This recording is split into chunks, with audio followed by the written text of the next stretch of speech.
ماشاءاللہ بہت اچھا وقت ہے، اور میرے خیال میں کہ اس دور میں کوئی باید ایک سکول تو سن ہوئے تھے سکھاوے، ورنہ تو مشکل ہی ہے۔ ماں یاد ہے میں بھی پڑھ دو نا سب اسکول میں نماز سکھائی گئی ہے، میرے خیال میں جو یہ تھا نماز سکھائی ہے تو یہ نا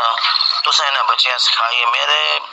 ذہن کے مطابق اور تو کسی اسکول میں جو ہے نماز دا سبق یا نماز یہ چیزیں نہیں سکھائی جاتی۔ ماشاءاللہ بہت زبردست ہے۔ دیکھو امیر صاحب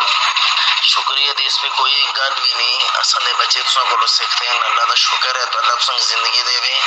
سب تو بڑی گل یہ ہے کہ اصل میں اپنے یعنی تقریباً 15 سال بعد جڑ کے کوئی ایجا ادارہ دے ہے جس پہ دینی تعلیم بھی شروع ہوئی ہے، ورنہ سارے اسکولوں کے حالات تساں پتہ ہی ہے بھی آپ ہیں۔ کیونکہ میں تے آج بچیاں دیکھیں میں اتنا خوش ہویا نا، اور میں واپس آیا جس ویلے تو سارے کو اپنے اپنے جنماز پکڑے دیں، احراب تے انایا وہ اپنے اپنے جنماز انہاں کو لین، وہ بس آتے نا سی نماز پڑھ دیں۔ دیکھو جس طرح دا تساں انہاں ماحول دیتے انہاں دا گھر بھی اس طرح دا ہی انہاں سن اپنا وہ ماحول قائم رکھے نا، تاکہ سی آخنے جو ہی ہوئے بس بچیاں نال ساڑے بچے دین دی طرف جڑ سوں تے تاں ہی ہل کے صحیح ہو سی مولو۔